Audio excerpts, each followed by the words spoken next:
Welcome to AB Crafty. I'm Daniela, and today I'm going to show you how to make plantable seed paper. It's beginner-friendly, eco-friendly, and perfect for cards and gifts. The process to making seed paper is similar to how you would make homemade paper, which, funnily enough, you start by ripping up existing paper. I personally like to upcycle the paper from packages.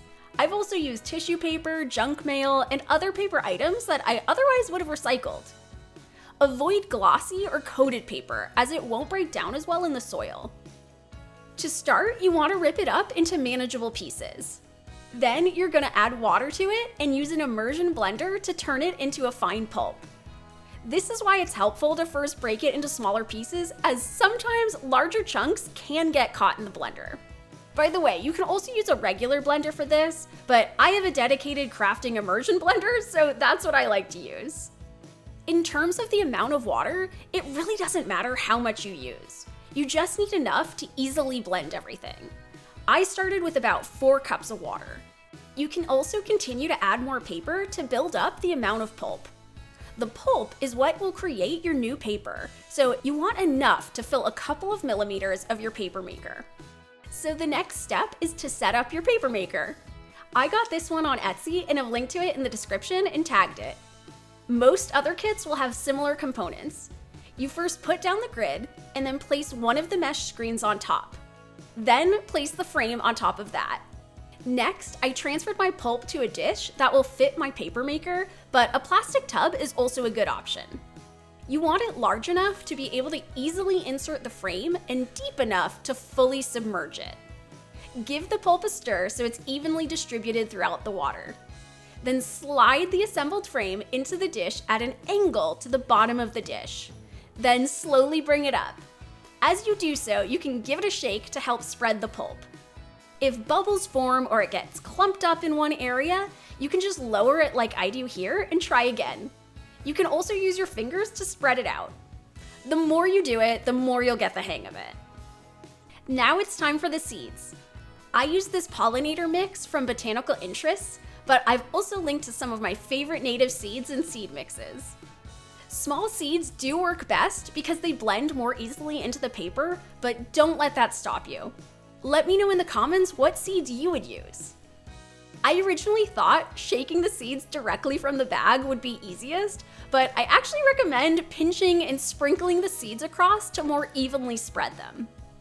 Now you can leave them like this, or you can really make sure that they stay adhered to the paper and use your finger to cover them up with some more pulp. For a different example, with this other paper, I actually left the frame in the water and poured the seeds on while it was still in the water, and then I lifted the frame up. So ultimately, there are different ways you can add the seeds. The main concern is you just don't want them to be wet for too long, or that could potentially trigger them to start germinating. Whichever method you use, the next step is to remove the frame and place the other mesh screen on top. Then use a sponge to remove as much of the water as possible by gently pressing on top of the screen. This will also help compress the pulp and secure the seeds. Wring out your sponge as you go. Once you've removed as much of the water as you can with the sponge, carefully remove the top screen and replace it with the fabric. Flip it over and remove the grid and the other screen. Be extra careful during this so as not to tear your paper. Then place the other piece of fabric on top. Normally, the next step for paper making would be to use a wooden block to really compress the fibers and remove more water. But I realized after starting that it could potentially crush the seeds. So rather than using the block, simply use your hands. The goal is to transfer the water from the paper to the fabric. Flip it over and repeat the process on the other side. Now, if you're super impatient like me, you can speed up the drying time by using an iron. Naturally, the concern with doing this, again, is breaking those seeds and even burning them. So, if you choose to do this, be extra careful and use the lowest setting and apply barely any pressure. If you don't want to use an iron, you can simply remove the fabric pieces and let it air dry.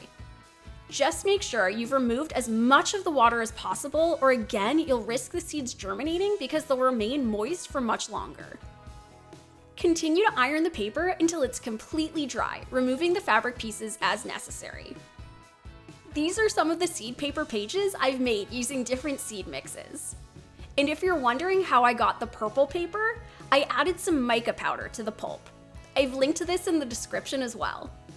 For best results, store the seed paper in a cool, dry place.